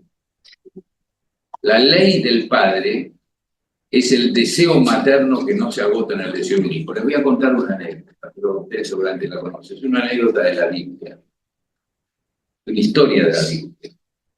Una famosa historia de la Biblia de las dos mujeres, prostitutas ellas, que estando una noche solas, cada una con su hijo en la cama, una de ellas se da vuelta, aparentemente sin quererlo, aplasta a su hijo y su hijo muere. Dándose cuenta de que su hijo murió, entonces lo toma y lo intercambia con el hijo todavía vivo de su compañera de la habitación. La otra no se da cuenta. Cuando se despiertan, hay dos mujeres y una que reclaman a ese hijo como propio, porque hay un solo hijo vivo. Y las dos dicen es hijo. Entonces, se decide llamar a Salomón. ¿Y Salomón qué puede hacer? El juicio de Salomón. ¿Cómo es el juicio de Salomón? Pues Salomón dice, tráiganme una espada, la vamos a cortar, mitad para uno, este niño lo vamos a cortar, mitad para uno, mitad para el otro. Y entonces en el texto bíblico dice, una de ellas, y subrayo, a quien se le conmovieron las entrañas, gritó, no, que no lo corten, que se lo den a ella. Y Salomón dice, esa es la madre. Es decir, Salomón amenazó con la espada, pero cortó con su palabra. Cuando pudo leer, porque no lo cortó al niño, pudo leer que esa madre, esa mujer a la que se le conmovieron las entrañas, pudo plantear que, bueno, ¿para qué quería la mitad de un hijo? ¿Qué es eso? Nada, muerto, asesinado, ¿para qué? Entonces que viva, aunque sea con otra, pero no que muera.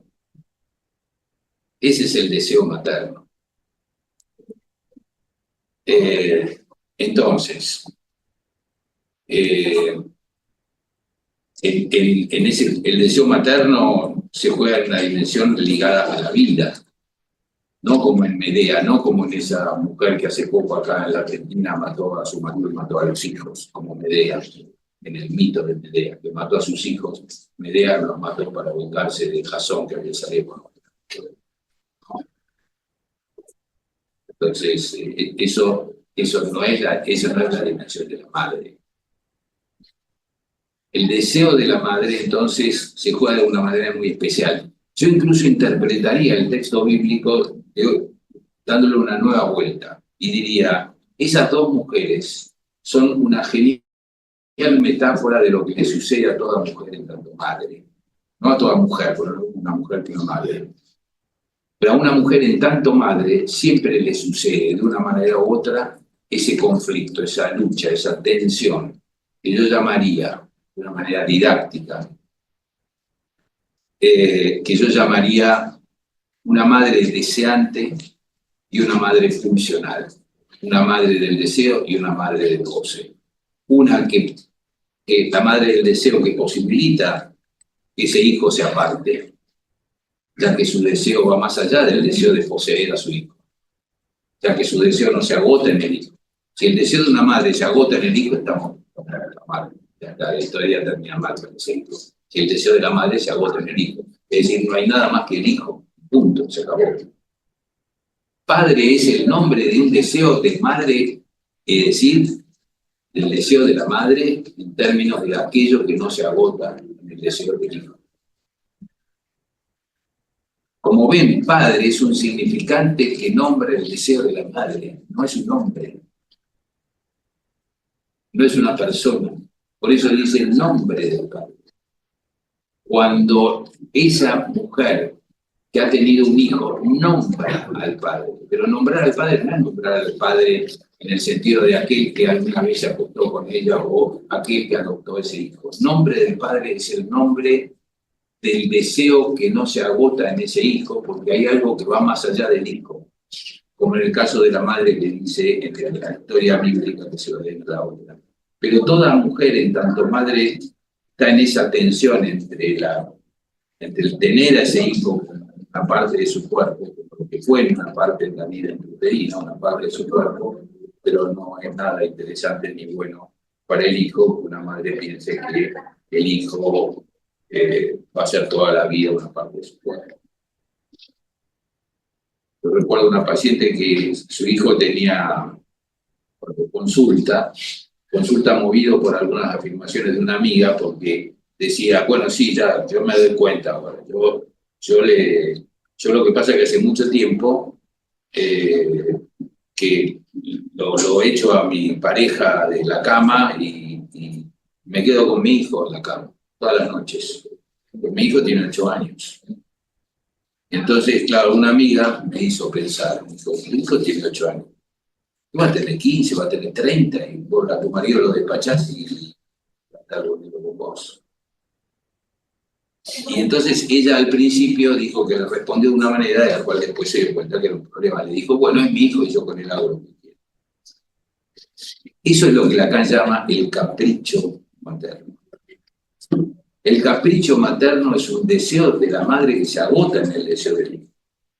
Es un deseo que no remite al nombre del padre. El nombre del padre es una ley simbólica, no es una persona, no es un individuo, no es un hombre. No es una cuestión de género ni de sangre.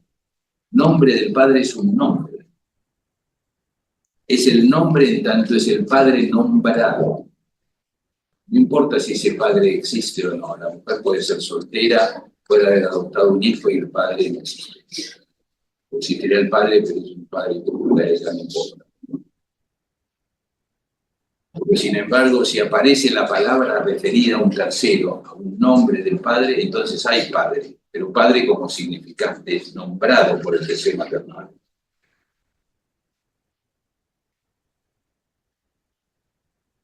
Por eso, en este punto por lo menos, no tiene sentido una crítica que a veces escuché de algunos, no teóricos del feminismo, sino de algunos militantes del feminismo, cuando dicen que que Lacan acusa a la madre de caprichosa y al padre no, porque es el que pone. No estamos hablando de la mujer madre caprichosa, el padre es alguien que no es caprichoso. No.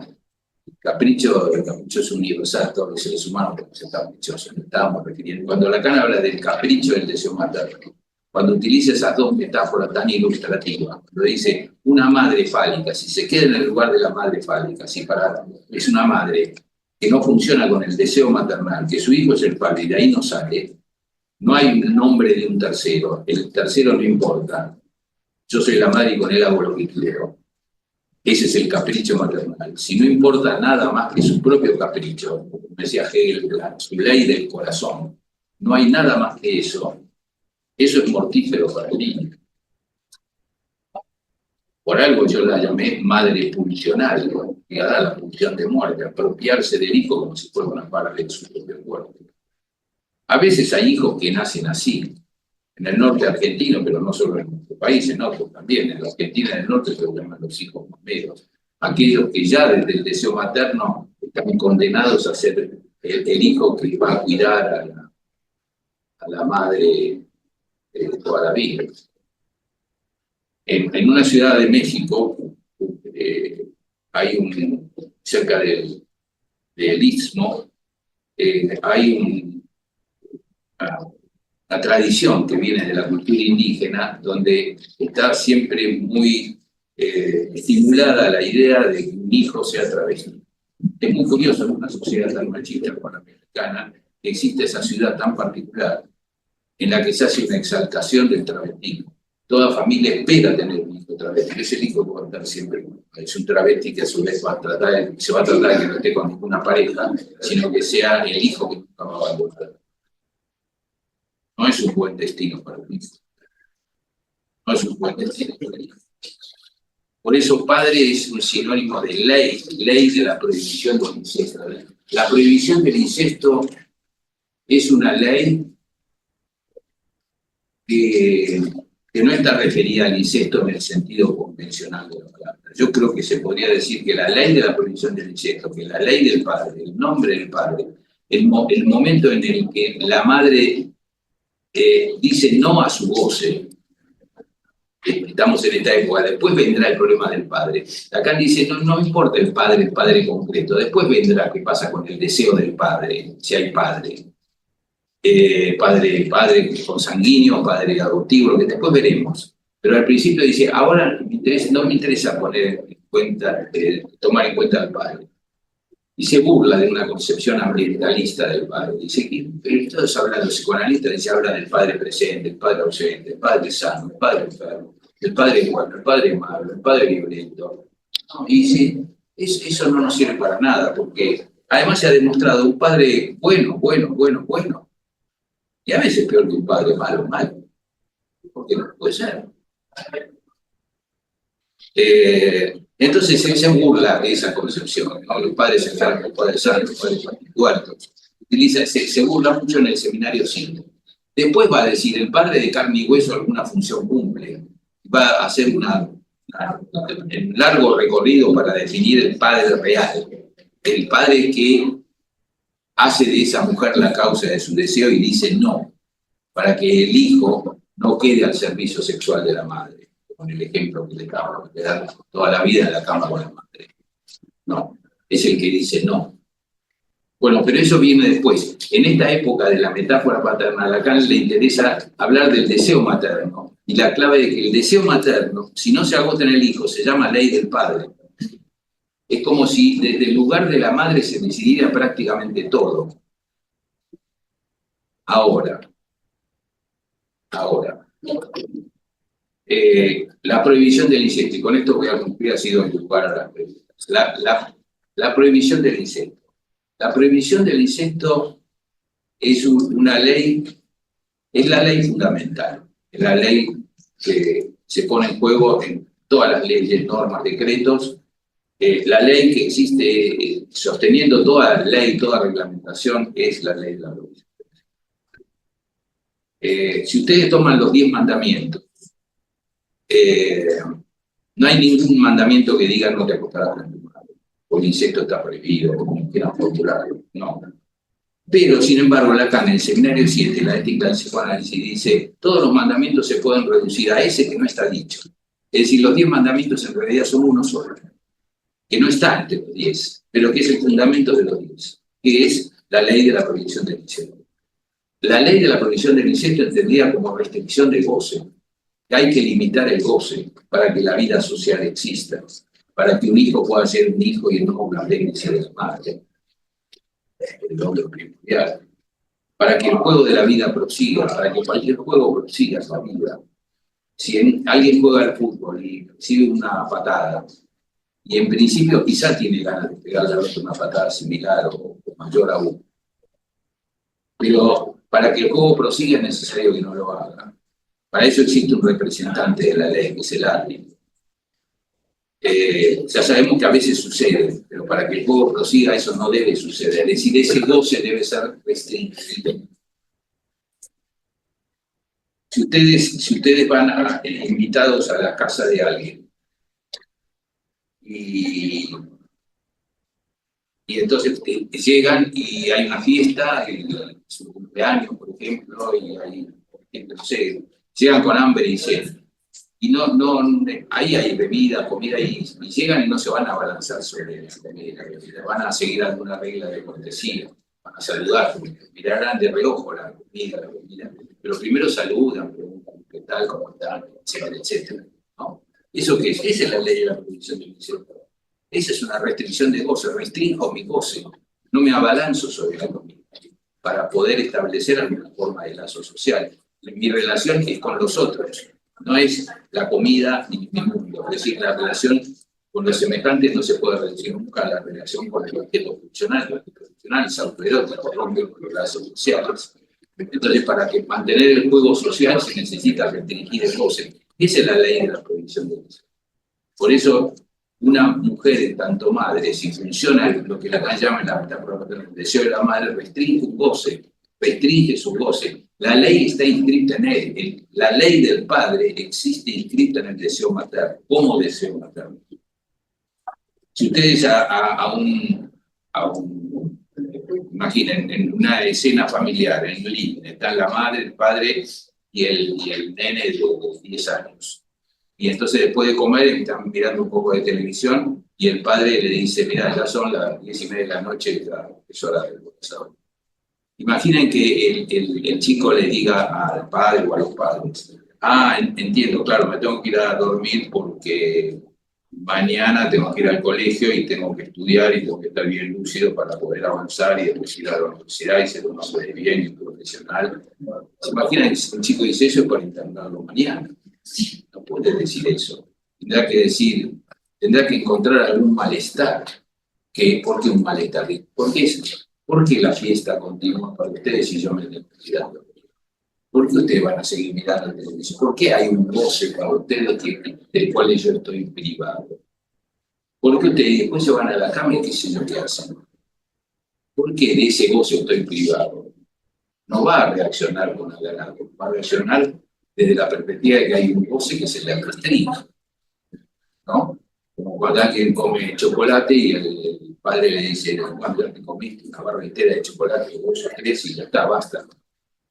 Y claro, hay que restringir ese goce para que el deseo prosiga, porque después tenga ganas, si no, después ya no tiene más ganas de eso porque se atragantó con el chocolate. Es decir, la restricción del goce es fundamental para el sostenimiento del deseo. Por eso cuando Lacan toma esas dos metáforas, esas imágenes tan gráficas, y dice la madre en tanto fálica, la madre en tanto funcional, la madre que aplasta, es como el pisoteo de un elefante, o como la boca del cocodrilo. Pero la ley del padre es una ley que impide que la pata del cocodrilo,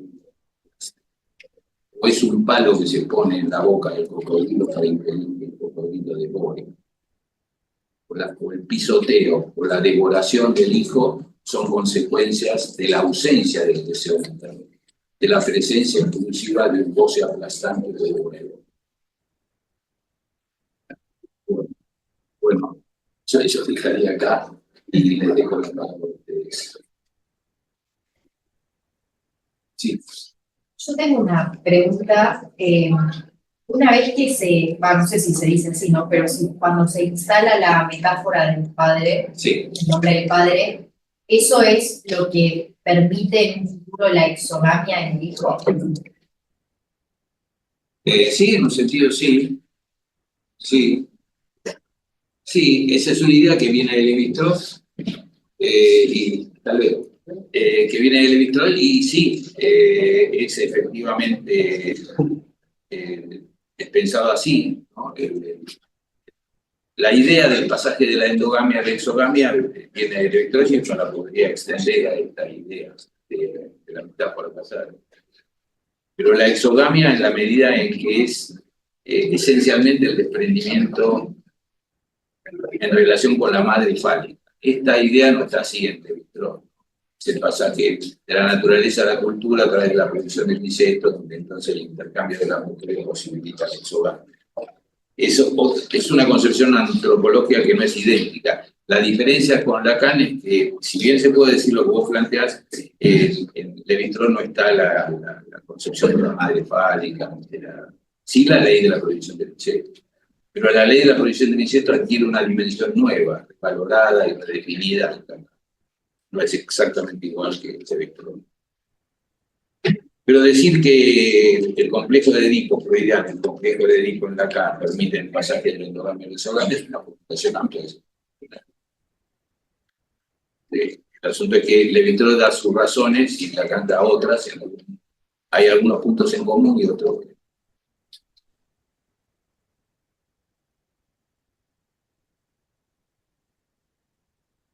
Todavía no puedo formar bien mi pregunta, pero me planteo cómo es el manejo de este goce, en el sentido de la restricción, de qué depende esta restricción, porque si es, entiendo la primera parte, que esto de la madre, que no se agota en el hijo y aparece el nombre del padre.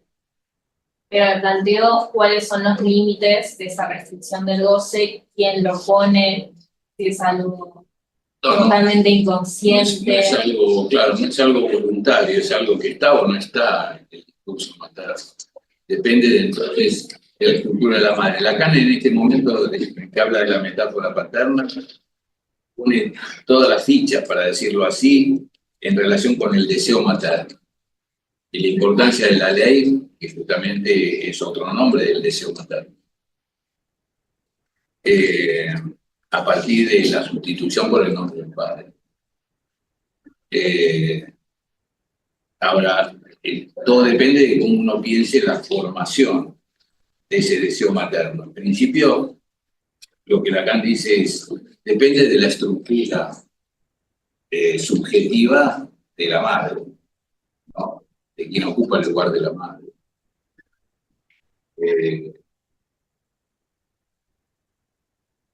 Por ejemplo, yo podría decir así, una madre que no reconoce el lugar del deseo, que solo impone un goce, que funciona según su capricho y no reconoce la ley de la predicción del incesto, que su deseo se agota en el deseo del hijo. Funciona con ese hijo al modo perverso, en el sentido de la perversión clínica, es decir, pone a ese hijo en el lugar de fetiche absoluto. Es decir, como el único objeto que puede neutralizar la captación de la madre. Y entonces no se va a apartar nunca de ese hijo, va a tratar de que ese hijo nunca sea parte de él. En ese caso, se podría decir que si el futuro de ese niño es la psicosis es hija de la perversión materna. Pero eso es una formulación muy amplia, requiere después mucha precisión. Y eso puede pasar con un hijo, no con nosotros, porque soy familia donde psicótico y nosotros no somos. El lugar que cada hijo tiene para la madre puede ser muy diferente. Realmente eso lo sabe cualquiera. Así que sí, depende de la característica. Ahora, ¿por qué la madre es como es? Y con esa característica habrá que ver la historia de la madre. Pero uno puede decir en términos generales que que una madre funciona haciendo de su hijo un objeto fetiche que colma su castración, nunca se va a apartar de ahí. Es decir, va a funcionar desconociendo la ley, porque la única ley es la ley de su capricho. Y la ley del capricho no es una verdadera ley. La ley tiene que permitir los lazos sociales. Sí. En el psicótico será esto de la madre fálica que agota su función en el hijo, y en los neuróticos se instaura la ley o el nombre del padre. ¿Y por qué sufren por esta ley? Bueno, también la pregunta es interesante. Digamos, esto es esquemático, sin duda, porque la psicosis y la neurosis son más complejas, pero Lacan está tratando de precisar de una manera más o menos simple esta diferenciación neurosis y psicosis en esta época. Después las cosas se van a legislar y transformar también en Lacan, pero si nos ubicamos en esta época, la pregunta es interesante, porque ¿qué pasa con el neurótico? Yo lo explicaría así, también de una manera didáctica, con los problemas que puede tener la didáctica, pero por medio de entrada ayuda. La ley del padre, o sea, la ley de la abolición del incesto, es una ley que tiene que operar en contra del deseo de la madre que se agota en el hijo, es decir, en contra del goce maternal, en contra de esa relación fetichista, en contra de una constitución de una célula narcisismo madre fálica, del hijo como padre y la madre como madre fálica. Eso que Lacan en los tres tiempos del Edipo, como primer tiempo de la relación dual imaginaria. Pero que es una relación dualizada, ¿no? Hay tres términos, pero el falo está reducido a esos dos lugares. Y el padre, la ley del padre está en suspenso.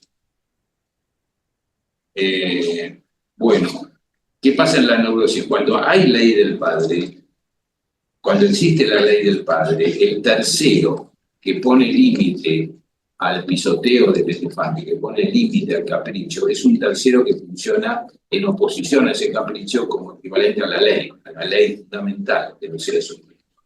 Entonces, la ley versus el capricho. Pero si la ley es una ley que permite impedir el cierre de la boca del cocodrilo o el aplastamiento por parte de la pata del elefante, tiene que ser una ley más poderosa que el capricho materno.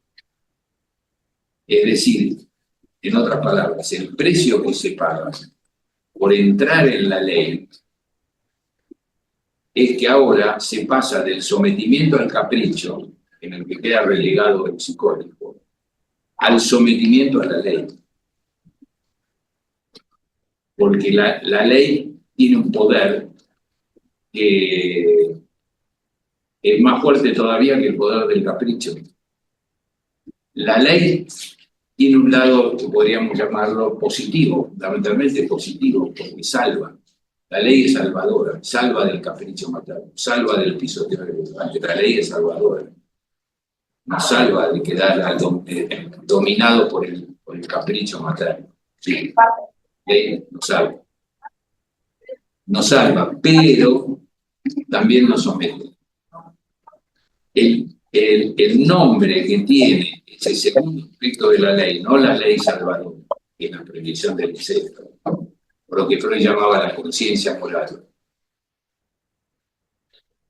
El otro aspecto de la ley, el aspecto sometedor de la ley, se llama superyo. El superyo es la figura obscena y perversa de la ley. Lacan, inevitablemente asociada a la ley. Por eso digo, la ley es salvadora, pero hay un problema. No va a faltar el problema, por eso de la neurosis. No va a faltar el problema. Y el problema es que si bien existe la salvación, no quedar sometido al pisoteo del elefante, esa ley tiene que ser más fuerte, más sometedora que el capricho materno. Porque si no, no puede impedir, ¿no? El peso de esa ley tiene que ser tan fuerte que inspira el capricho materno, el pisoteo del ocupante. Por lo tanto, la ley va a tener dos dimensiones. No son dos leyes, es la misma ley con dos dimensiones. Dos aspectos contradictorios entre sí. La ley de la prohibición del incesto, la ley salvadora, la ley de la restricción del goce, y otra ley que ordena gozar, que se llama superior. Y ahí que entonces todo neurótico va a estar sometido a esa contradicción entre la ley que sensata, la llama también la ley racional, y la ley irracional, que es la ley del superyo, o el aspecto superyoico de la ley. En el malestar en la cultura, Freud, perdón, da un ejemplo muy interesante. Que probablemente lo tome de un cuento de Tolstoy, pero él no lo dice. Se trata de una persona que decide renunciar a todos los placeres y se transforma en lo que Freud llama un anacoreta ascético. En el cuento de Tolstoy hay se llama Sergio, o el padre Sergio, son las traducciones. Era un oficial del ejército del zar, muy exitoso, con una gran carrera militar, muy exitoso. Y renunciar a todos los placeres, ¿no? Y se va a Siberia, el lugar más inhóspito. Y entonces, en ese momento, ¿por qué? Porque escuchaba esta voz superyóica, cuando era psicótico, la voz superyóica que le decía, basta, basta, no, la vida no son solo placeres, ni prestigio, ni narcisismo, hay que limitar todos estos voces y hay que apartarse de este mundo y ser un anacoreta ascético. Se va a Siberia. Entonces Freud dice, ¿cómo se va a sentir este señor? Una vez que el superyo le decía, no, renuncia a todos esos placeres, renuncia pulsional, dice, renuncia a todos los placeres. Entonces, Freud dice, todos podríamos suponer que ahora se va a sentir bien, porque cumplió el mandato superior. Y Freud dice, no, se va a sentir peor, mucho peor que antes. Mucho peor. La culpa va a ser todavía peor. Pero si está renunciando a todos los placeres del mundo, porque el superyo le estaba diciendo, no puede ser así, peliego y buscar el prestigio, no. ¿Por qué el superyo no lo aplaude? El superyo nunca aplaude, nunca premia. El superyo pide más. Lacan lo dijo muy bien, y lo dijo muy bien recién en el seminario 16, dijo, porque renunciar al goce es lo que impone el superyo. Parecería ser lo mismo que pide la ley, renunciar al goce. En realidad, cuando lo enuncia el superyo, renunciar al goce es una forma de goce, es el goce de la renuncia al goce. Por eso la moraleja del malestar en la cultura de Freud es esta. Yo renunciaría así con mis palabras. Hacerle caso al superyo es lo peor que se puede hacer en la vida.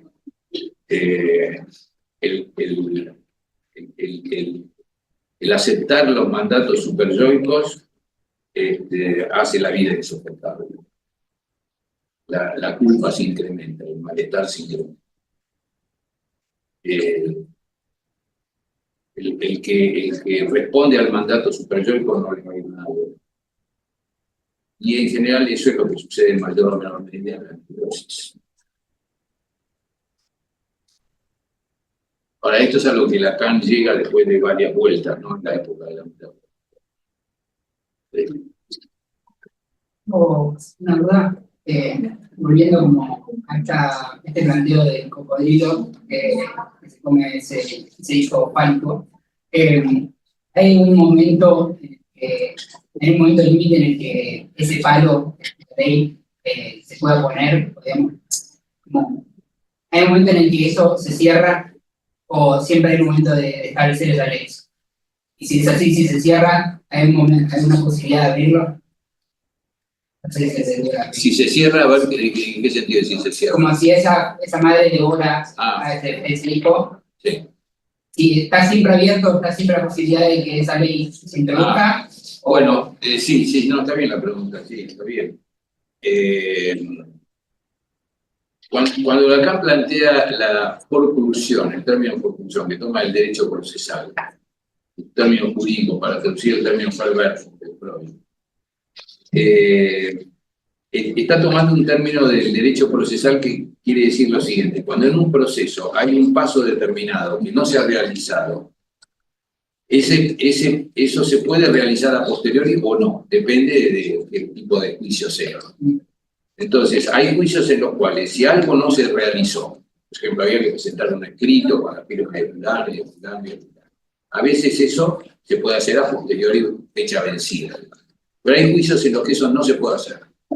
Es decir, que ese paso queda como un agujero. Y ya está, no, pasó el tiempo y ya no se puede hacer más nada. Ese paso no se hizo y traerá consecuencias en el juicio. El juicio seguirá, habrá nuevos pasos, pero eso que no se hizo en su momento queda un agujero, no se puede retroceder. Por eso Lacan plantea la forclusión. Quiere decir que si en la infancia hay una forclusión de la ley, existe el predominio del capricho materno, ya no hay vuelta. Esa es la idea de Lacan. Sí, ya no hay vuelta atrás. Por lo menos es la idea de Lacan, planteada así en esta época, del año 57, 58. ¿Y hasta cuándo se puede establecer esa ley? Puede ser el ejemplo de esta madre que hasta los 8 años. No, uno no podría decir una fecha determinada, pero Claro, sí.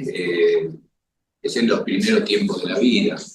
Seguro que uno podría decir antes de los 6 años, seguro.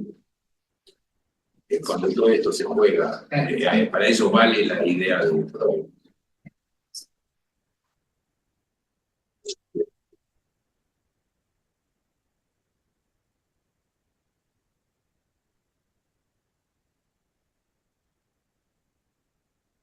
Por eso, en relación con la otra pregunta, la cuestión superyoica es esencial para pensar la neurosis, ¿no? Y además para pensar el discurso contemporáneo, que es un discurso de empuja al goce, ¿no? El mundo contemporáneo es un mundo de empuje a gozar con los objetos que cada ofrece.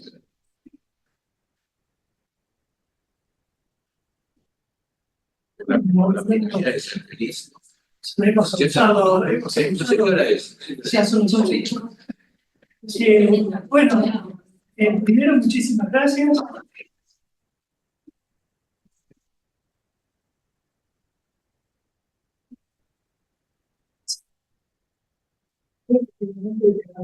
Bueno, gracias. Gracias a ustedes. Que tenemos, bueno,